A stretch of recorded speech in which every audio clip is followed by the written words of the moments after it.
Hello everyone, my name is Jeff, and this is the Chihayafuru episode 4 and 5 review. With me, as always, is Coby. Welcome to the show, Coby. Hi, happy to be here again talking about Chihayafuru again because Chihayafuru. I'm just so excited that it's back, that I will mispronounce it to Kingdom Come because Kingdom Come. It's just so epic, and I still can't believe we get to watch it every week. Not even just one episode. The last 2 weeks we got to watch 2 episodes.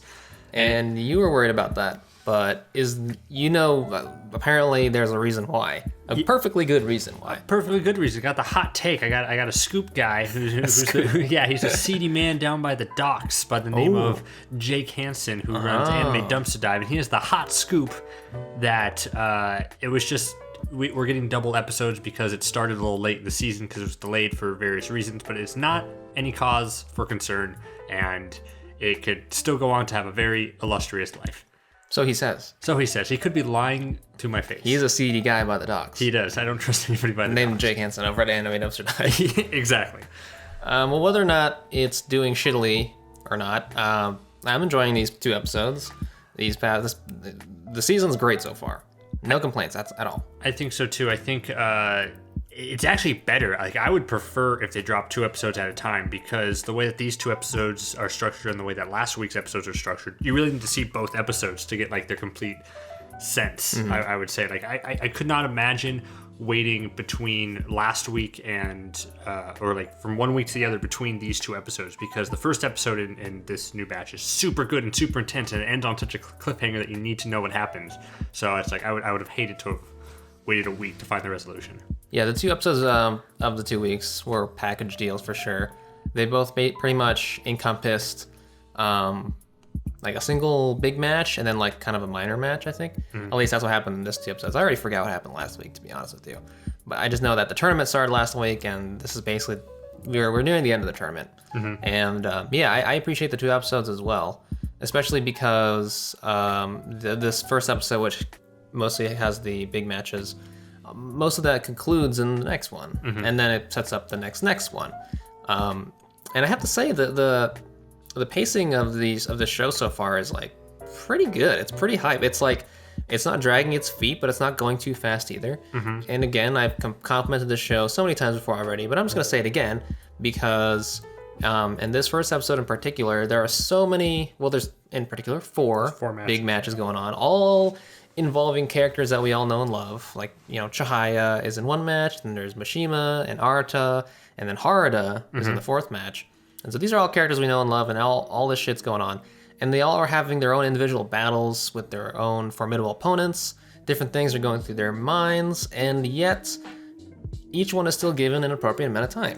I think so too. The pacing of these 4 matches is amazing. I don't think we've ever seen 4 consecutive like matches going on at the same time before, so and that's like a daunting task, I would think, for anyone, because usually it's just either 1 match or maybe 2 matches about going on, but it's like all of these together is I guess that's the theme of it, right? Because we've seen team matches before when it's like a 5-way team and they're all playing together, and Dr. Harada says as much, where it's like this is a team match, because it basically kind of is, when even though they're all playing their separate games together, they're all part of their Shiranami Society. Yeah, their society. And also, at this point, it just makes sense to have so many matches going on, because in the earlier parts of the earlier seasons, there would only be like 1 match going on, and that's mostly because we were just being introduced to the sport and these characters. So they needed to spend more time and attention to singular matches and more long, drawn-out character moments than they do now, because at this point, we're already invested in these characters. We already know what they're about, usually what they're thinking,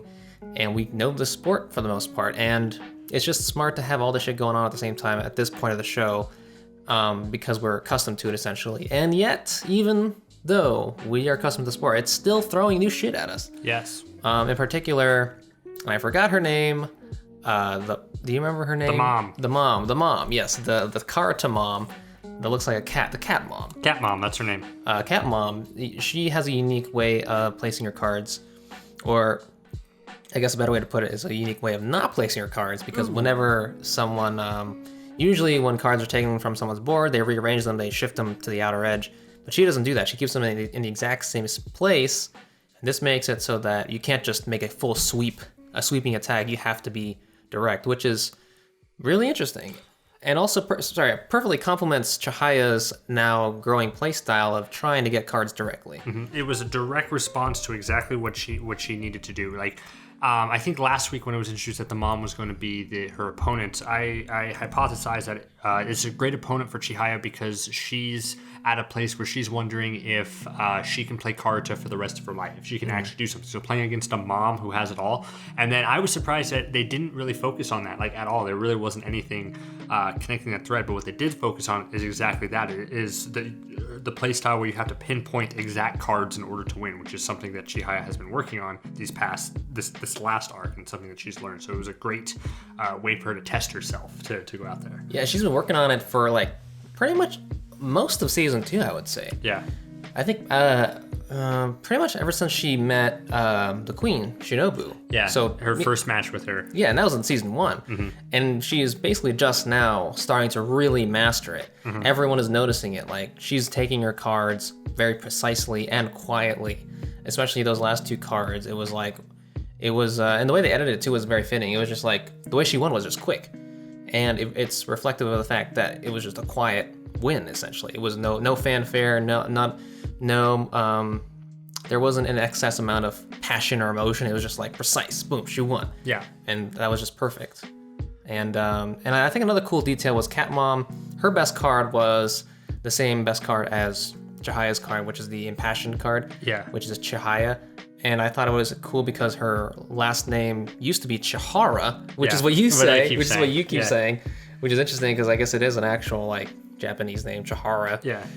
But yeah, that was another cool And that detail. was nice just because that's a nice example of payoff. Like, they didn't tell us that right away. Because I thought I was missing something when they were saying, it's like, you had impassionate taken from you. Like, oh, and then she's on fire and then she's mad. And it's like, oh, and everyone reacted when they saw her have that card. And I thought I was just like, oh, I don't understand. I don't remember. Yeah, I don't remember if they explained that before. Yeah, until just at the end when you realize when you got married and that's her name and stuff. And just the ability for that mom itself, I guess, to come in there, because basically in this 8-person tournament, 7 of those characters are people that we've come to know and that you could really see winning even ways. So it's impressive that the mom came in there as kind of an unknown character, and we still cared about it. We still got her backstory. Yeah. Like, there's part of me. I think any great Karuta matches, there's a part of me that you kind of want both sides to win. Because, like, sure, Chihaya's our hero and we want her to do well and she's probably going to win, but the fact that the mom is, like, trying to get back into it after so long, after being the queen 4 times, and to prove that she still's got it, there's a part of me that's just like, yes! I want her to actually go the distance to prove herself. Yeah. And that's definitely a theme I think they hit on, especially in the second of the 2 episodes, is, like, basically always clinging on to your dream kind of thing. And this was best reflected in the 3 adult characters. There's the Cat Mom, there's Harada, and then there's Shiranami, the Fukui Society's coach. Yeah. I forgot her name. What should we call her? Hot Karuta? Hot Karuta Lady? Hot Karuta. You think she's Hot Karuta Lady? Yeah. Lada. Hot Karuta Lada. We'll call her Lada. Okay. Lada. Her name's Lada now. Lada, yeah. Anyways, so, you got the mom we've already shown, who already showed that she's won 4 queen matches, had 2 kids, and is coming back to the game.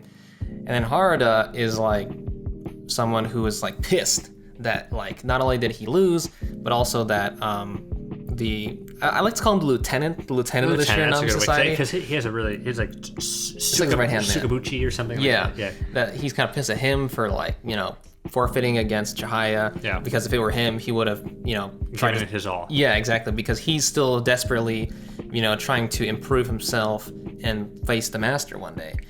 And then of course there's Lada, who is somewhat inspired by Cat Mom, because she explains that she used to be a really fast player, but as she got older, she lost her speed, and then she gave up.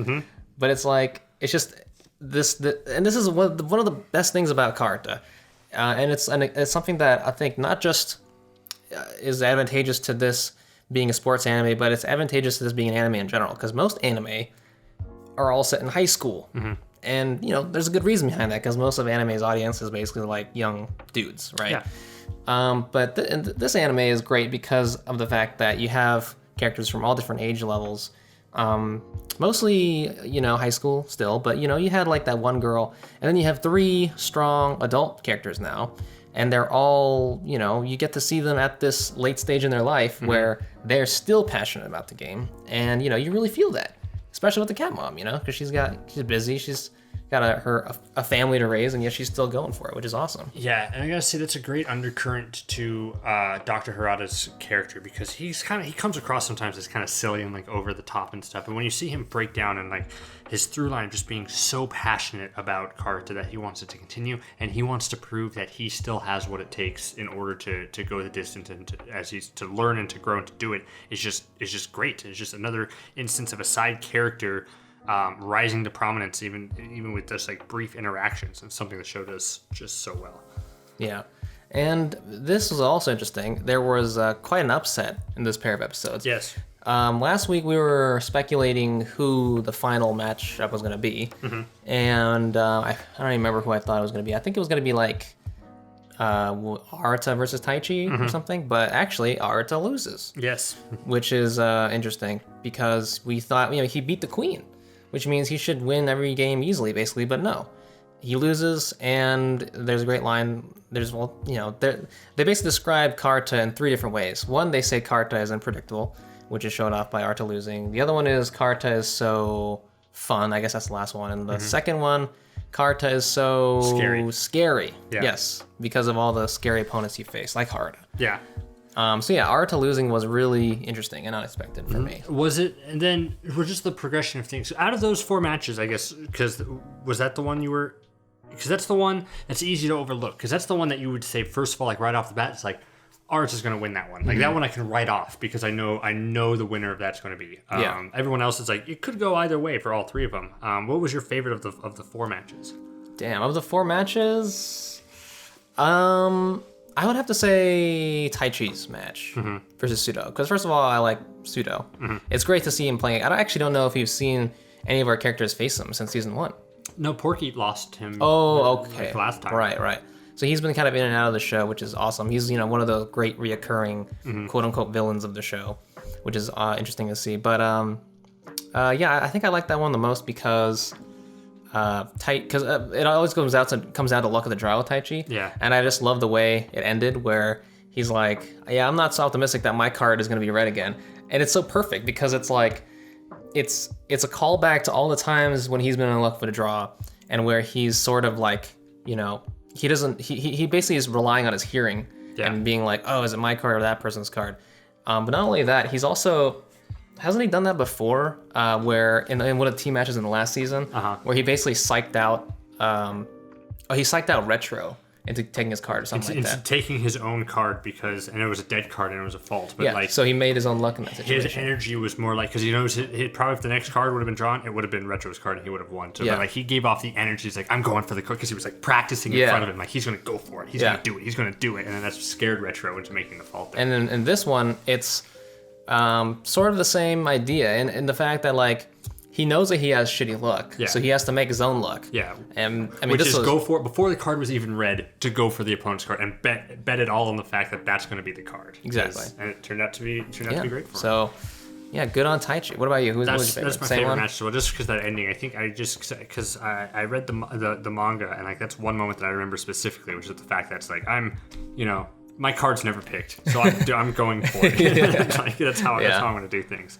That's really cool. Well, then like the next stage, because it's so like the pacing of it, you think we're gonna get is the first episode is the 4 of them, like 1, 2, 3, 4, and it's the 4 matches, and it wraps up a bit in the next episode, and then you think we're gonna have two matches. We're gonna have Chihaya versus the lieutenant guy, and then Taichi versus Murao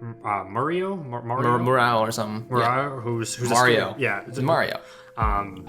And you think that that's what's going to go, but it's like, nope, the lieutenant forfeits almost immediately, and then we come back, and basically within 10 minutes, like it fast forwards through all that match, and we see Taichi wins, and like that's it, and then it's like it's setting up for the next one, which I think is really smart pacing, because I think at that stage when it's those two and those two, you don't really care about that. The other two guys. So now it's like you're at a point where it's like you really want Chihaya and Taichi to face each other, so they're like, let's just get to that. Like, let's. Yeah, it was great.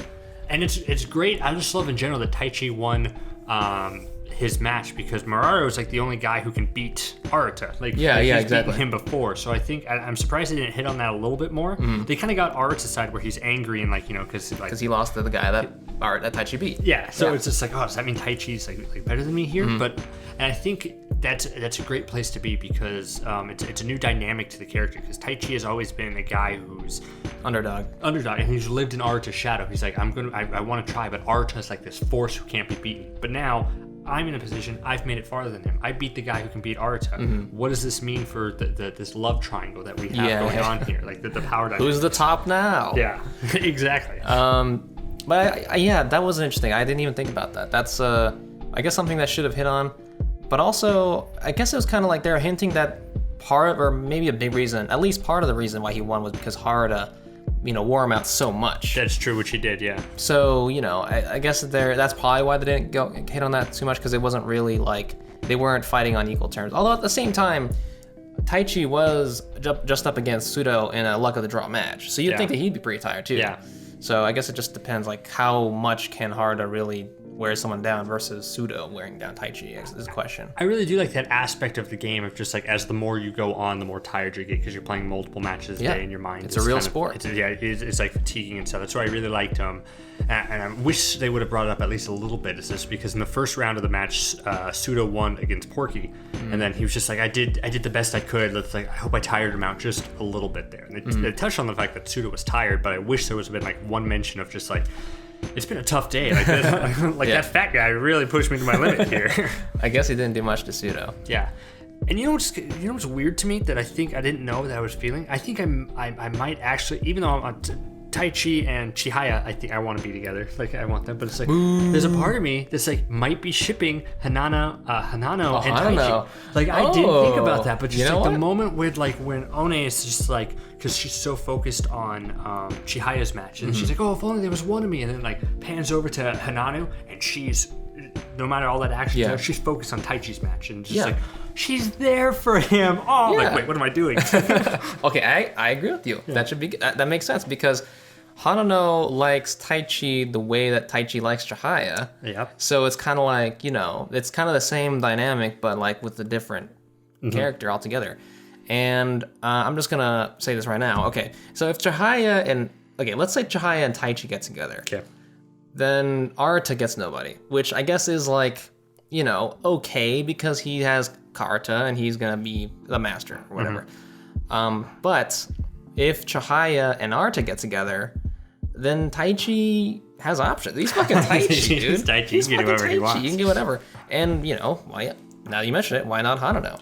And I think that would be sweet, right? Taichi, Hanano, Arata, and Chihaya, and Porky gets nobody. Desk gets Kana. Yeah. Is that it? I think that's it. There's Suba, who's that? Oh, whatever. Fuck that guy. Yeah. Suba gets Porky. They're gay. and they can be together. Sure, why not? So It makes the way you say it makes a lot of sense. it lines up perfectly. And you know, this is the kind of show that I think is gonna have like a happy ending for all its characters. Yeah. It would be kind of weird if one of them had like a sad ending in a way. You know, like we have this love triangle thing going on, and like if you know, love triangles inevitably end with one person kind of left in the dust, right? And that would just be kind of weird. I feel like for a show of this. I mean, because this show is, you know, it's a mature show, but it's mostly upbeat and optimistic. And yeah, there's struggles, but usually they make their way through. And I just think it'd be weird if they just left it at that. Like two people get together and then the third wheel doesn't get anyone. Like that's kind of sad. Arata has his neighbor who, remember the one who in the first season who we never see again. Yeah, she was there. No, when he was making his cards. Oh, the Karta Club. She was there as well. So that is an option. Arata has an option. Sparks flying with the girl who has no interest in Karta. Nope. So that's why he has to teach her. Teach her the ways. Because that's what I'm betting. I'm betting when he makes his own team, then she joins. We'll see. So speaking of the pacing of this, you've read the manga.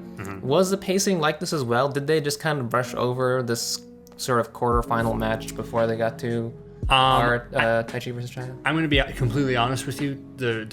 For where we're at in this tournament, I remembered it wrong. Oh, I was okay. like, that is not what happened. That's not what I thought that this was. You might be thinking of another tournament. Yeah, that's because I read it all. I read it all in a day, for reading it all like back and forth, where there's like multiple tournaments. So it's like I remember the plot points. I remember the Taichi going against Pseudo and picking his card before because he's like So you remember like moments, basically. Yeah, I remember that moment, and I think it. And now that I saw it, the fact that Lieutenant forfeited his match, it's like I remember that makes sense. But then other than that, it was just like I thought this went differently. okay. All right, so we won't count on your manga knowledge anymore. Yeah, because I really don't remember. All right.